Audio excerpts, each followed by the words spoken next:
भाजपा के अंदर जो है टिकट बंटवारे हो गए हैं। बता दें कि दीघा से फिर से जो है संजीव चौरसिया पर मौका जताया गया। बता दें कि संजीव चौरसिया जी हमारे साथ हैं। तीसरी बार इनको जो भाजपा जो टिकट दिए, तीसरी बार आप जो फिर से दीघा के जनता के लिए सदन में लड़ाई लड़ेंगे कि क्या इस बार रहेगा?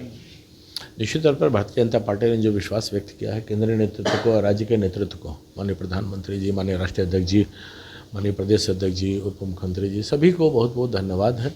और विशेष करके दीघा की जनता को, तो दीघा की जनता ने जो विश्वास अर्जित किया, आज उसी के परिणाम अब परिणति है कि तीसरी बार की सेवा का मौका, तो सेवा, संघर्ष, समर्पण जो रहा है लगातार, तो एनडीए के प्रत्याशी के रूप में, भारतीय जनता पार्टी के प्रत्याशी के रूप में कमल निशान 2 बार प्रचंड बहुमत के साथ दीघा की जनता ने जिताने का काम किया है। तीसरी बार भी उसी संघर्ष, सेवा, समर्पण के साथ आगे बढ़ाने का काम करेगी। इस बार दीघा की जनता के लिए क्या कुछ वादे होंगे, क्या कुछ काम करेंगे? पिछले 10 सालों में तो आपने बहुत काम किया है दीघा की जनता के लिए। मैं तो बोलता हूँ कि बिहार का विकास देखना है तो दीघा के विकास के साथ आप आगे बढ़िए हैं। गंगा पथ से लेकर अटल पथ से लेकर आरसीडी के सड़कों के निर्माण से लेकर बहुत चीज़ हुए, यानी विकास के जितने पैमाने तय हुए हैं सब दीघा के पृष्ठभूमि में, और कहीं न कहीं गिलहरी की भी भूमिका रही है तो मेरी रही है।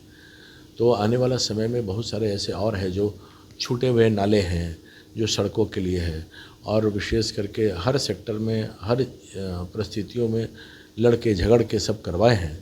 रिवर फ्रंट बनाना है ताकि टूरिज़्म का एक बड़ा सेक्टर दीघा में डेवलप हो पाए।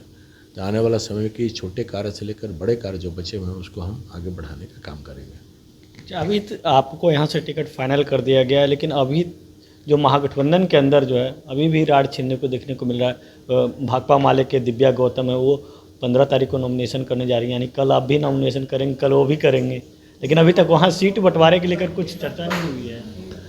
वो उनका है, क्योंकि महागठबंधन में हर चीज़ अपने आप में बहुत परस्पर भाव, सेवा भाव से नहीं है। एनडीए का हर चीज़ सेवा भाव से है। सेवा यानी कि दीघा का विकास, ये दीघा का विकास के साथ साथ बिहार का विकास। तो बिहार के विकास के लिए ये जो गठबंधन एनडीए का है वो एक लक्ष्य के साथ है, पर वहाँ लक्ष्य केवल सत्ता है। यहाँ सत्ता साध्य नहीं, सत्ता जो है वो सेवा का एक माध्यम है।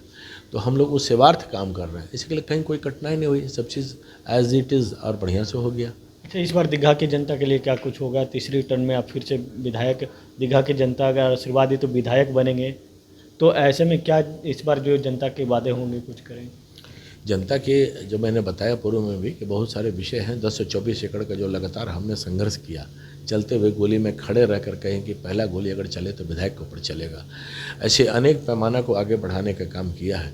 तो स्वाभाविक रूप से जनता के सेवार्थ के लिए 10 से 24 एकड़ को अलग अलग प्रकार से मालिकाना हक पूरी तरह से मिले, उसके लिए भी हमने जो संघर्ष किए हैं उसको और आगे बढ़ाते हुए पूर्ण रूप से उसको स्वीकृति प्रदान कराने का काम करेंगे।